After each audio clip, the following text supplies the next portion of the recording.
Добрый вечер. Вы смотрите программу «Якутия в деталях». Меня зовут Ирина Ефимова.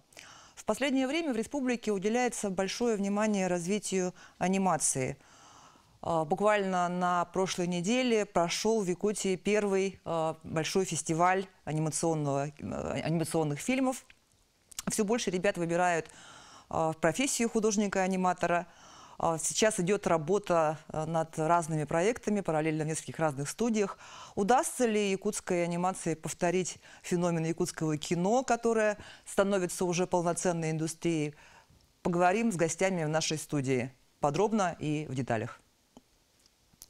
Ну вот, как я уже сказала, идет действительно работа над несколькими проектами параллельно. Вот тут у нас представители разных. Давайте расскажем, кто сейчас над чем работает. Смена. Да. Мы работаем сейчас над продолжением популяризации истории о маленькой отважной девочке Кандыкан. У нас вышла сказка, короткометражка, и сейчас идет работа по созданию анимационной библии сериала Кандыкан. Что касается вообще перспективы, то обязательно Якутия повторит тот колоссальный прецедент и в области анимации, потому что я думаю, что именно в Якутии сосредоточие очень талантливых людей, которых вот именно предрасположены к таким, анимация — это же в первую очередь тоже как художественные навыки. Вот, графики. Что касается работы над нашим проектом, над концепцией, мы здесь задействуем не только человеческие ресурсы, но также и искусственный интеллект. А хватает ли вообще специалистов здесь? Потому что я знаю, что вы первые серии делали не в Якутии. Ну, с привлечением местных кадров у нас было 2 попытки. Вначале как бы своими силами, потом нам помог Татар-мультфильм. Здесь у нас очень много вообще в целом, специалистов, но нет пока такой, наверное, большой, студии, да, ресурсной, которая могла бы такие проекты, это же тоже как бы и штамповать их надо, да, в такие короткие сроки. И в короткие сроки, и в длинные сроки. Вот. Кадры есть, их просто нужно дальше как бы улучшать, и чтобы они как бы росли. И здесь задача именно, в чем как бы наша задача именно первого сезона, чтобы мы могли как можно больше своих кадров вовлечь в эту историю и с помощью профессионалов как бы извне обучить, чтобы с последующие сезоны мы могли уже собственными силами делать. А на ваша студия сейчас над чем работает? Мы в студии «Тундра» работаем над нашим вторым короткометражным мультфильмом под названием «Мунха». Планируем закончить к Новому году. Вот, в планах 3-й мультфильм. То есть после вот «Быка холода» этот «Мунха», он будет в таком же стиле, да? Да, у нас как бы мы развиваем свою вселенную, то есть все это происходит в одном месте, в одно время года, но в «Мунха» будут другие главные герои. А в 3-м мультфильме герои из 1-го мультика и со 2-го мультфильма герои, они встретятся. Ну, это тоже будет в 3D, да, такое? Да, да. Петр, что у нас происходит? Да, вот мы с Дарьей прямо сейчас работаем над проектом «Айтал он Аптах Кюс». Это анимационный сериал, который содержит 20 серий. И в центре сюжета мальчик Айтал, у которого есть мечта. Он хочет стать супергероем. И на протяжении 20 серий он будет сражаться, он будет обретать друзей, он будет проходить всякие испытания, узнает нечто об Олонхо, о нашей культуре, и научится еще оберегать природу, чтобы собрать артефакты и победить злую силу в лице Харангакюс. Этот сериал предназначен для детей от 6 лет, и планируем его закончить вот к концу декабря этого года. Ну, то есть это постарше уже аудитория, чем у Току, да? Больше на подростков, наверное, даже ориентировано. Но тогда и рисовка там какая-то будет поинтереснее. Да, рисовка поменялась. Мы начали использовать другую программу для анимирования, и это позволило нам делать более сложную анимацию, чем была в Току. Вот. И я слышала, что вот этот проект уже отмечен был где-то тоже на фестивалях. Да, я вот недавно с моей другой коллегой мы ездили в Хабаровск на международный фестиваль анимации «Анимур». И мы вот как раз представляли наш проект «Айтал» на питчинге и боролись за 1 миллион. И вошли в тройку лидеров. Но, к сожалению, приз не получили, но получили много хвалебных отзывов. Один прям очень хороший отзыв был от директора Союзмультфильма Бориса Машковцева. Он прям похвалил структуру сюжета и что данный сериал тянет на полный метр. А вот, кстати, миллион. Насколько вообще производство анимационного фильма это затратно? То есть вот миллиона это хватит на 20 серий или... Миллиона на 20 серий, ну, Вряд ли хватит. точно нет, наверное. Потому что здесь, наверное, вилка вот цены, она варьируется от того, можно сделать, конечно, своими как бы усилиями такой, ну, как бы чукурушный как бы мультик, да, там, выложить на YouTube и все, да. А если ты говоришь как бы о потенциале, вот, ну, уровень, да, то, ну, я думаю, коллеги это сами скажут с технической стороны, то рисовать это, ну, дорогостоящее. А если ты хочешь, чтобы он еще и завоевал аудиторию, здесь подключается и маркетинг, как бы продвижение, и те как бы такие моменты, и в том числе кто пишет сценарий, да, на какую аудиторию здесь тоже, ну, как бы привлекаются. И это тоже все как бы затраты. Вот, кстати, у директора по маркетингу хочется спросить, потому что ну, якутское кино вот только недавно начали предусматривать отдельный бюджет на маркетинг, ну, закладывать, да, какие-то деньги на рекламу. А вот как это с мультиками, как это делается? С самого начала предусмотрено или? Ну, у нас тоже, скажем, отдельного бюджета нет, потому что у нас вообще производство очень дорогое. У нас 3D-анимация, то есть и по сравнению даже с 2D, если вам 1 миллиона не хватает, то для нас это вообще копейки. У нас как бы 10 минут 5 миллионов рублей стоит. Это еще по старым ценам, как бы, то есть, поэтому мы пытаемся продвигать, ну, просто как обычно, скажем. И огромную роль играют уже наши зрители. У нас своя лояльная аудитория, которая очень любит наши мультфильмы и с нетерпением ждет всегда. Ну, эти 10 минут этих 5 миллионов стоят. И такая анимация, вообще, если брать уровень, например, студии «Тундра», то она прямо на порядок, ну, вообще, таком, очень такой хороший как бы уровень. И если брать те же студии, там, из Москвы, то у них здесь и 10 миллионов могут и 50 миллионов стоить. Вот. Да, так и есть. Поэтому... А почему вот настолько дороже? Это зависит от стоимости программного обеспечения или просто от стоимости там, часа работы аниматора? От стоимости часа работы, да. И это очень, ну, скрупулезная работа 3D. Это там, ну, в общем, 1 секунду можно очень долго делать. Это ручной труд. И здесь повышение идет еще от того, что идет же отток, ну, как бы специалистов, да, и здесь вообще заработная плата, она исчисляется в другой валюте, не в рублях. Соответственно, это когда еще и повышение курса как бы влияет и зависит от того, где находятся как бы специалисты. И здесь конкурентоспособность, ну, то есть в целом они могут уйти на другие проекты, нежели как бы здесь, ну, рисовать. И это такая трудоемкая, кропотливая работа, которая... Ну, и это опять будет такой небольшой, короткий мультфильм, да? Да, 10 минут. 10 минут. Вот насколько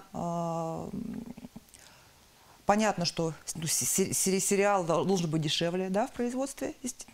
Ну, насчет этого я не знаю. Ага. Ну, просто, получается, можно все усилия на 10 минут, так вот все, как бы, мастерство в 10 минут вложить, и как бы в сериале там уже около, там, не знаю, 5 минут 1 серия, и получается гораздо больше времени, и один бюджет, если будет, допустим, вот, сказали 10 миллионов, допустим, на 10 минут, и да, он растягивается на сериал, и получается качество, ну, немножко хуже.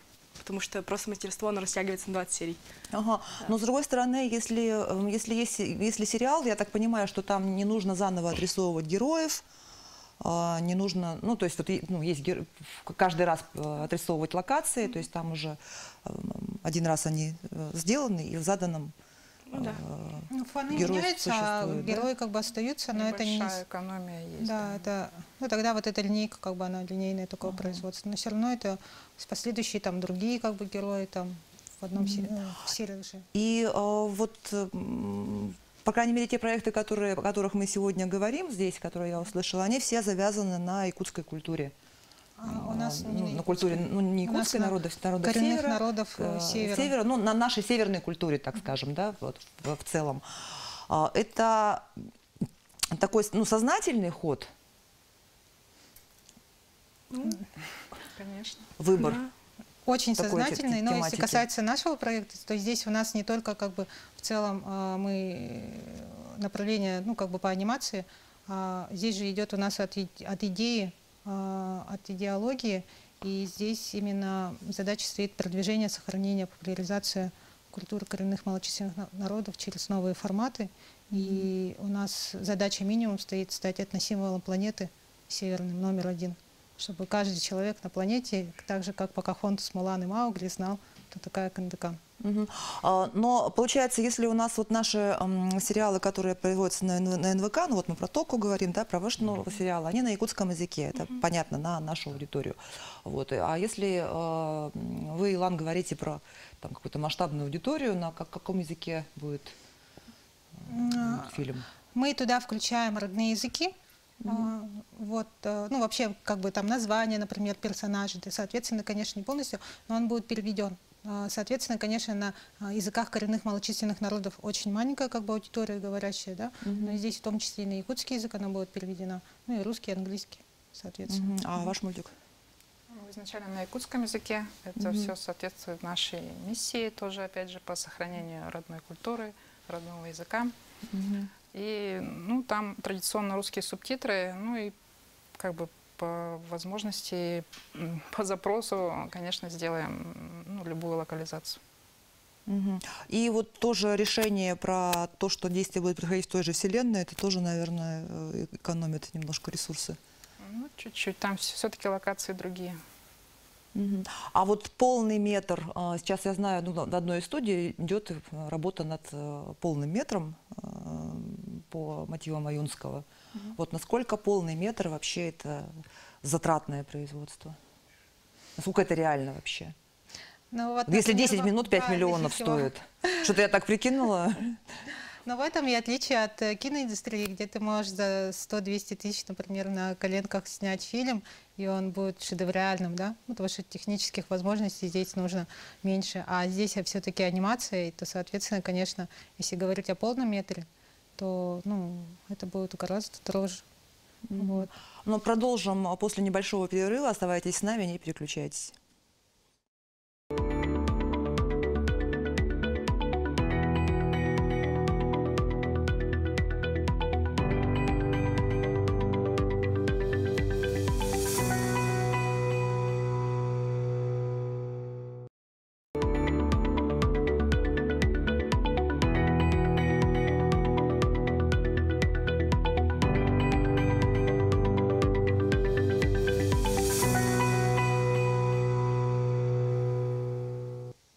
Это «Якутия в деталях». Мы обсуждаем развитие анимации в Якутии. И вот такой у меня вопрос. А сколько вообще человек нужно для того, чтобы сделать там, 5 или 10 минут мультфильма?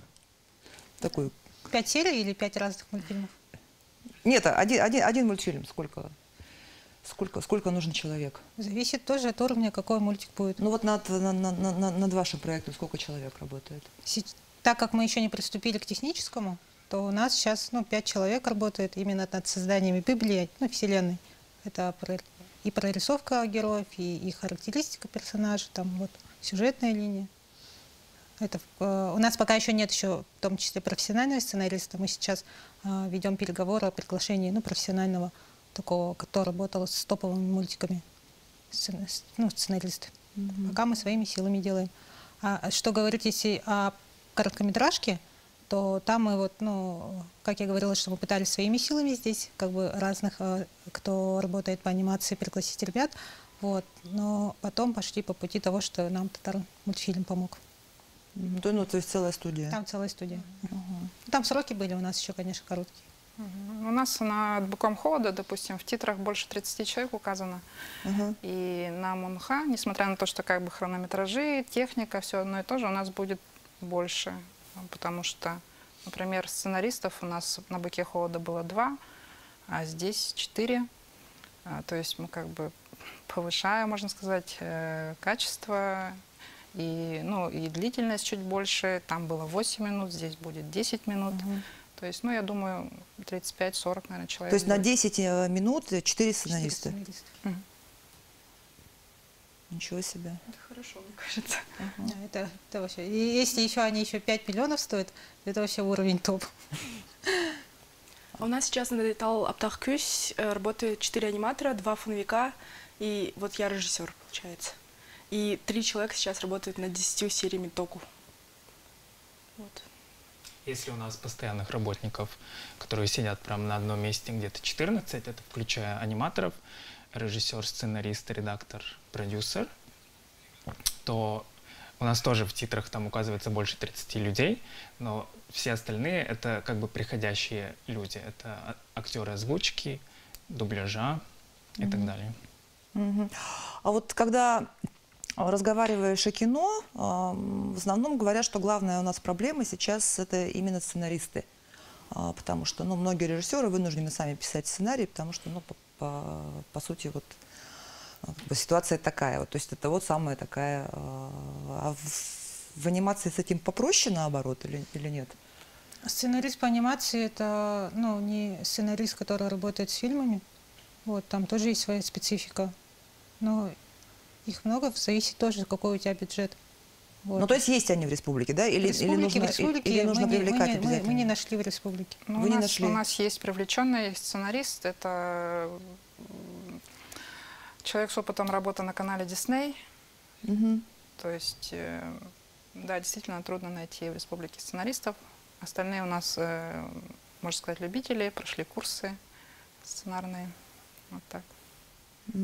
Но потому что, опять же, исходя из того, что у нас все мультфильмы так или иначе, ну, пока касаются вот местной специфики, да, наверное, человеку со стороны нужно же еще и время, чтобы в материал погрузиться. Еще очень много зависит то, что, ну, как бы идея, если лежит как бы в голове, да, то здесь еще такой, если это такой аутентичный, ну, вот, например, якутская культура, да, здесь тоже, если это будет приглашенный специалист, ну, и есть и ментальные как бы особенности. Если брать нашу короткометражку, то вначале мы заказали сценаристу профессиональному, ну, сценарий подошел, потом делал татар-мультфильм, а потом в итоге, ну, мы сами написали. Как бы, вот. И это, ну, как бы всех удовлетворило, в принципе. Ну, у нас тоже, наверное, Получилось. сами пишут сценарии. Что касается нашего проекта, где мы нашли сценариста, у нас в прошлом году был организован конкурс сценариев, и оттуда мы отобрали 3 понравившихся сценария. Это сценарий Току, сценарий Аптахкюсь и 3-й какой-то проект, который я не знаю. И все участвовавшие, они вообще, у них не было специального образования, это просто любители. Просто открытый конкурс. Да, открытый Кто угодно конкурс, может. в котором все участвовали. И вот мы работали с этим сценаристом, которая выиграла конкурс, получается. Вот.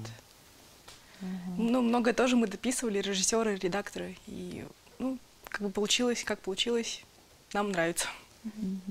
А какая вообще основная вот проблема сейчас в анимации? Наверное, коллеги. Финансирование. Да, я хотела сказать тоже финансы, и потом сказала, скажите, коллеги. Ну, финансирование, все можно. Ну, и, в принципе, как говорится, с деньгами любой дурак может. Можно и без денег как бы делать, да. Вот, и я думаю, что еще, наверное, вот этой стратегической, какой-то концептуальной, потому что пока у нас такая, вот есть Тундра, вот есть ребята, да, извините, может, не все студии как бы, ну, название называю, да, а есть самоучки, есть же те же вот сценаристы, как бы есть же у нас, ну, вообще у нас как бы креативное мышление у населения. Вот. Просто здесь нужно стратегически как бы объединить. Вот. И, наверное, с моей стороны будет эгоистично, конечно, звучать, да, и, может быть, так как я безумец и свою безумную идею как бы в массы несу, да, вот, и верю в эту миссию, что если бы вот сосредоточиться над таким как бы уже идеологическим таким продуктом, который как бы дает, ну, жизнеспособность свою доказывать, да, вот, и как бы наращивать его, но это тоже хорошо. Например, НБК Саха сейчас же тоже занимается анимацией, выпускает разные, да, проекты очень различные, которые там и продвигают язык, и в принципе сами ребята обучаются этой анимации за счет того, что производят эти проекты. Это тоже нужно.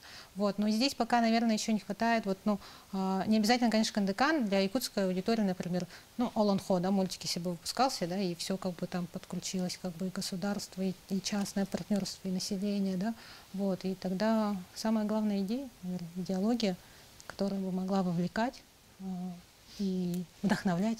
Вот. И здесь не обязательно нужны деньги. Нет, но вообще вселенная Аланхо, она же может стать таким, ну вот такой вот метавселенной по сути, да? И кто, Да, вот, например, кто как не аниматоры в своем проекте смогут ее КНДК создать. мы создаем вот эту вселенную как бы срединного мира, потому что есть эпос Аланхо, мы все как бы гордимся, знаем, и никто, например, не знает, что у ивенского народа есть героический протоэпос Нимкан, который как бы намного архаичнее, а сюжетные линии, они как бы перекликаются, и здесь можно как бы спорить. Я, конечно, не ученый, там не этот, я не буду брать на себя ответственность, но как бы это тоже эпос, просто он, ну, не включен в наследие, да, там по некоторым причинам, да, может в будущем как бы будет включен тоже в наследие ЮНЕСКО. Вот. И здесь вот именно мировоззрение как бы, да, у всех коренных народов мира, не только на севере, это 3 мира, как бы верхний, срединный и нижний мир. Вот. И поэтому это общее наше культурное наследие, да, и вот в своем проекте мы задачу ставим именно оцифровать и не только отразить эвенскую культуру, да, но и всех коренных малочисленных народов Севера и Арктики. То есть, может, у него появится мальчик Берген, да, якутский там в какой-то серии, да, там еще что-то, да, и вот за счет этого как бы мы сможем и оцифровать, и в целом как бы подсветить и легенды, и мифологию, и мировоззрение всех народов. Ну, вот смотрите, вы говорите, главная проблема – это финансирование. Вот насколько это вообще может быть окупаемой историей? Потому что, ну вот, собственно, якутское кино, оно почему получилось, да, потому что там был элемент окупаемости. Понятно, За что счет вот, как бы, кассовых сборов. Да. Ну, давайте я отвечу, наверное, да, потому что здесь, вот, например, мы как Кандыкан видим, да, потому что здесь, если продвигать вот это направление, мы здесь именно на лицензионку смотрим. То есть мы не планируем выпустить просто классный мультик или сериал, там, красиво там созданный. Здесь большая работа, какая целевая аудитория, как будет это как, ну, восприниматься аудиторией, чтобы потом пошла вот эта маркетинговая, чтобы Кандыкан была в игрушках, Кандыкан была в мерчах там, или во что-то в чем-то. Потому что если ты будешь продавать этот сериал там, на Кинопоиск, у нас, ну, тем более реалии, да, мы разрабатываем отечественный продукт, это тоже нужно понимать, да, ну, тебе сильно ты как бы не купишь на том, что не окупишься на том, что ты продашь на какие-то стриминговые площадки. И здесь нужно обязательно делать упор, чтобы твой конечный продукт был с маркетинговой стороны, чтобы он потом как лицензионный продукт приносил именно вот эту прибыль. Да, мы уже зарегистрировали как товарный знак наших героев, то есть мы уже рассчитываем на запуск мерча и всей этой истории. Но насчет стриминга пока у нас такая стратегия, что мы должны выпустить несколько короткометражек, которые потом можно будет объединить в один какой-то сборник, который уже можно будет всячески прокатывать. А можно вопрос, да, вы, получается, вне республики, то есть, чтобы ваш продукт был, аудитория какая? Ну, чтобы он показывался, откликнулся у аудитории. Ну, прежде всего, конечно, наша целевая аудитория – это республика, ну, и как бы, ну, вообще в целом, ну, семья, дети – это же такие глобальные понятия, так что мы думаем, у всех можно найти отклик. Но мы сразу смотрим вне республики, потому что внутри аудитория все-таки она, ну, даже в количестве нас меньше, да, нас миллион, это уже круто. Вот. А так у нас сразу позиция вывести продукт вне региона, ну и в том числе и на международный уровень. Ну, у НВК, наверное, нет такой цели. Да, у нас чисто мы работаем на республику, у нас госзаказ, и наша цель – это создание продвижения контента на якутском, чтобы дети, то есть, не отдалялись от культуры и языка. Ну, в чем проблема вот этой, ну, унификации, да, утраты языков? Если говорить о языках родных коренных малочисленных народов, да, то, конечно, там, ну, как бы угроза, проблема, она намного, как бы, глобальнее, да, существеннее. Но сейчас же у нас проблема якутского языка, сейчас же у нас дети в якутоязычных семьях, ну, семьях, да, сахалоязычных, где-то глубоко в деревнях, там семья чисто все на якутском говорят, а ребенок только на русском. Только на русском. Сейчас уже такое происходит. А из-за чего? Потому что они контент потребляют на языке, как бы, да? Вот. И здесь надо смотреть еще тоже как бы объективней. Это очень классно, что у нас, ну, в регионе вот такая поддержка, но когда твой продукт будет только на уровне, как бы, региона, только на формате НВК СХ, извините, я не хочу никого обидеть, он как бы проходить. Это не факт, что этот ребенок будет смотреть. Он будет залезать в YouTube, он будет играть в Roblox, он будет там где-то еще, да, то, что в тренде. И вот наша задача именно Кандыкан — сделать тренд на север во всем мире. Вот. И здесь, наверное, в этом, наверное, наша сильная сторона именно в этой идее, что мы хотим именно не просто там утопистически завоевать мир, а с этой целью именно сохранения популяризации завести тренд, чтобы это было трендово. Тогда мы что-то можем, как бы, изменить. Но тут надо сказать, что продукция наших аниматоров, она есть и в Ютубе, и в приложении нашем новом НВК. Ну да, но главное, чтобы дети смотрели, чтобы они хотели заходить. Все-таки ребенок, когда он начинает только потреблять, ему изначально включают мультики родители, все-таки. Вот. И, ну, в принципе, у меня много знакомых, дети которых с удовольствием смотрят там того же Току. Ну, это очень короткий период, а потом ребенок бац и становится самостоятельным. Вот. И вот, ну, потому что нужно больше и больше контента. Да, и нужно очень много контента, и здесь, наверное, совет, например, вот «Тундра» вообще очень крутые мультики, я просто, ну, фанат, да, я только «Тундру» только вспоминаю целый день, да, ну вот, то есть во время съемок. Просто я сама смотрела, я влюблена в эту, и я такая думаю, почему это вообще в мире, это же вообще просто, не знаю, это вообще люди во всем мире обязаны смотреть и влюбиться в эти мультики. А там у вас команда, это местная именно, да? А после перерыва обсудим.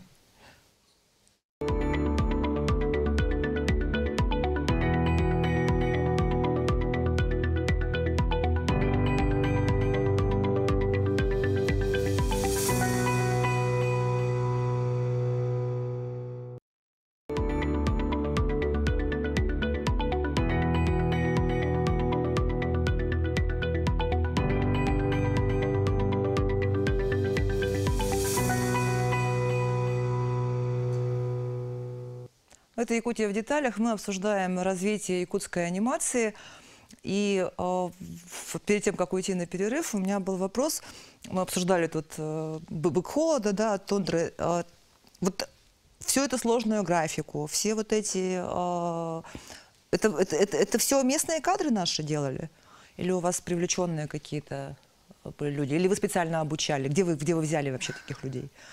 Мы их взяли... ну, везде. Но в основном, я думаю, где-то 95% нашей студии — это якутяне, это выходцы из Якутии. Просто сейчас они, ну, в силу развития своей карьеры оказались в разных странах. То есть у нас, как бы, с одной стороны местные кадры, а с другой стороны это международные топовые кадры. Ага, ну то есть те кадры, которые вышли отсюда и уже чего-то добились на каком-то таком уровне. А вообще вот насколько аниматоры в Якутии, ну тут есть у вас своя тусовка, как-то вы друг друга поддерживаете там. Ну вот киношники, например, да, это очень такая плотная тусовка, люди кочуют из проекта в проект, все друг друга знают, все со всеми знакомы. Вот в анимации так или нет? Нет. Ну, их стало очень много в последнее время, поэтому сложно вот уследить, кто анимирует, кто не анимирует. Все время новые люди появляются. Вот. Здесь, наверное, нужно вот такое какое-то объединяющее, да, потому что очень много, ну, появляется, как бы, да, и молодежи. Вот, например, на прошлой неделе прошел чемпионат креативных индустрий Аяру Стар, да, и там вот дети такую шикарную анимацию делают, ну, вообще классные, да. Вот, оно, так как я не аниматор, как бы, да, здесь, ну, анимацией сама не занимаюсь, у меня взгляд, наверное, со стороны, то здесь нет такой какой-то конкуренции, потому что еще уровень всех разный. Ну, как бы, да? Уровень разный, проекты разные, но такой объединяющий какой-то такой, ну, тусовки или даже общей какой-то группы. Каждый как-то пока, ну, сам по себе. Ну вот на прошлой неделе, в субботу, прошел фестиваль, который НВК провели. Там... То есть вы там всех знали, вот, ребята, или... Нет, Кто? Это вообще по счету первый вообще проведенный в нашей республике подобного рода фестиваль. И то есть, когда мы проводили, мы вообще не знали, что делать. Мы вдохновлялись, по большему счету, вот Анимуром, это который фестиваль в Хабаровске. И когда мы вот все это задумывали, мы приглашали вот людей, разных спикеров, мастер-классов и так далее. И мы вот, когда увидели список мастер-классов, я, например, никого не знал. Да. Я тоже. Это вот, который ваш Току, да? Да. И где Току. были местные спикеры? Да. Вы их не знали? Мгм. Ни Тарбукину, ни Данилу Паскичину? Нет, вот Таисия Тарабукина я знаю только потому, что мы работали, то есть НВК работала с ней, у ее студии заказывали мультики, и остальных я не знал. Ну, это, наверное, лично я не знал. Вот, например, знаю, моя Даша. Я коллега. вообще не знала никого, нет. Ну, я вообще особо в этой тусовке аниматоров не нахожусь и, типа, никого не знаю. Но это моя уже проблема, чисто моя. Ну, а может быть, чаще нужно такие вот Да, было бы мероприятия хорошо. делать? Ну, то есть Какие-то, вообще это полезно было для Форматы, развития? Да. мероприятия, еще чтобы извне были, потому что ну, в нашей команде, например, с нами работает наша землячка Дарья Башарина, да, она сейчас, ну, давно уже живет не в России, в Лондоне, например, да, вот, и она запускала и смешарики, да, вот, и, ну, такие, как бы, да, и уровень повышается, когда она привлекает, например, для консультации очень крутых экспертов, да, там, своих коллег. И здесь вот, наверное, вот такие форматы, может быть, это как раз задача тоже НВК Саха, да? Вот, чтобы больше как бы людей тогда вовлечение, потому что я думаю, что не надо сравнивать анимацию с кино, но когда кино только развивалось, то это сейчас же такое сплоченное, ну, как бы, да, тусовка такая мощная, потому что у них есть колоссальные результаты, круто, и они кочуют, потому что очень много А проектов когда появилось. начиналось, их было просто меньше? Их было мало, да, и я думаю, что каждый занимался своим продуктом, своим фильмом. Не-не-не, они все друг друга знали все равно. Ну да, ну, конечно, у них же маленькое такое, и кто-то, наверное, оператор все равно там кочевал, да, ну, потому что нужен как бы оператор. Монтажер, наверное, все тоже фильмы подряд как бы Вот. монтировали. И сейчас на аниматора, я так понимаю, у нас учат в Якутске в колледже. То есть вот Синергия запускает сейчас тоже. В школах есть, Вот, то есть насколько это вообще, частные студии появились. насколько очень это вообще перспективно, насколько нужно, ну, можно выбрать это своей профессией. Ну вот тем, кто сейчас школу заканчивает. Свои собственные. Мы запустили курсы свои собственные. Tundra Education называется. Там мы обучаем основам 3D в программе Blender. Ну, то есть у нас как бы с дальним прицелом на то, чтобы вы оттуда выращивание будете... собственных кадров, да. Ну и в целом, чтобы, ну вот, ребята могли работать в других студиях каких-то, повышать уровень якутской анимации в целом.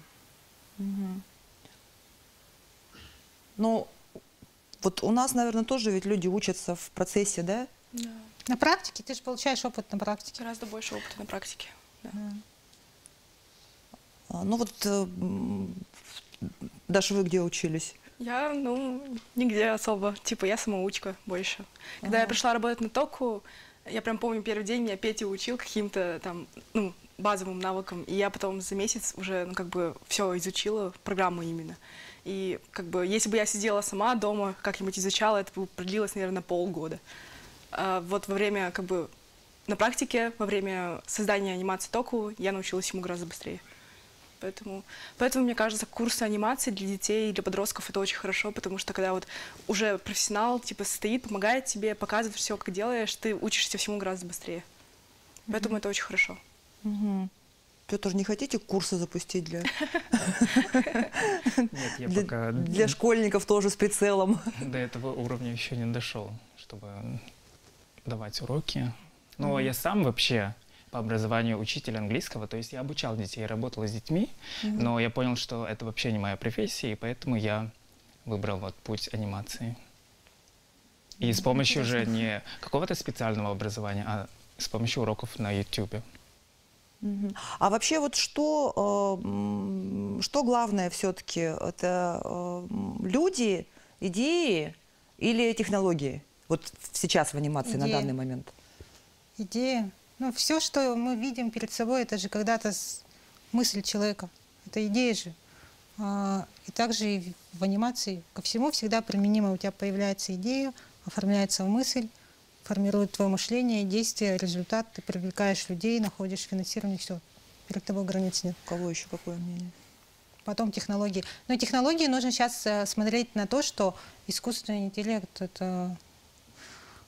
Мы скоро, пока сейчас стоим, обсуждаем, скоро он уже заменяет чат GPT. Все согласны, что идеи важнее? Мне кажется, все одинаково важно. Ну, все по-одинаковому важно. Вот. Люди важны в плане именно передачи информации, передачи опыта. Вот поэтому это было так классно на фестивале видеть других аниматоров, посещать лекции, мастер-классы, и ты накапливаешь, как бы получаешь опыт, уже пережитый другими аниматорами, и это очень круто. Поэтому люди тоже важны. Ну и технологии, конечно, тоже. Вот. Идея-то появляется у человека. Но в Поэтому случае с человек 3D, мне первостепенный. кажется, технологии не меньшую роль играют. Да нет, люди всегда важнее. В принципе, для работы программы просто, чтобы компьютер был не совсем уж в хлам, и как бы все. А для рендера, конечно, нужны мощные машины, но рендер-ферму всегда можно арендовать, то есть это не проблема технологий. Главное, люди, идеи, правильно. Да, я тоже соглашусь. Идеи, люди стоят на первом месте, чем технологии. Но вот, что касается искусственного интеллекта, да, назревает вот в данное время вопрос острый. Но я надеюсь, что вот это все будет как бы нивелироваться. Потому что сейчас что происходит в мире? Например, в Америке происходят забастовки всяких разных сценаристов, потому что они боятся, что их заменят искусственный интеллект. Актеры тоже боятся, и они делают свои забастовки, чтобы добиться вообще как бы такого рода баланса. Та забастовка же именно уже касается в плане юридических вопросов, именно контрактов. Если кто знаком с сериалом «Черное зеркало», там вот последний сезон, который вышел, и там серия посвящена, где играет Сальма Хайек, но это вот все, что сейчас происходит. Вот, и поэтому скорость именно... Это пока искусственный интеллект коряво очень, да, там тоже ручной труд, чтобы сделать потом такие вот, в самом начале программы ты сказала, что в том числе искусственный интеллект вы используете. В чем? Я подписала NDI, поэтому, к сожалению, это наша коммерческая тайна. Ага. Я вот хотела сказать про искусственный интеллект. Я до работы в НВК работала фрилансером, я рисовала портреты на заказ. И когда искусственный интеллект, он начал набирать обороты, как бы очень мало стало поступать заказов, и у меня больше нет подработки, как бы, и искусственный интеллект начинает вот даже художников как бы подбирать под себя. Но мне кажется, бояться не стоит так сильно, потому что искусственный интеллект может быть хорошим помощником для художников и для там фильммейкеров, для аниматоров, именно помощником, но мне кажется, он никогда не заменит человеческий труд. Пока не заметит. Идея, потому что рождается в голове человека. В этом человечество наше преимущество. Ну что ж, надеюсь, что все-таки нет, искусственный интеллект не заменит. То есть, по крайней мере, придумать историю, ввести основное, то есть какое-то развитие сюжета, может быть, какие-то диалоги там, да, но сама идея, сама концепция все равно важнее. Сейчас он, например, является действительно помощником. Чтобы у нас время подошло к концу. Спасибо вам большое. Это была программа «Якутия в деталях». Меня зовут Ирина Ефимова. Смотрите нас по будням в 19:15. Расскажем, чем живет Якутия во всех деталях.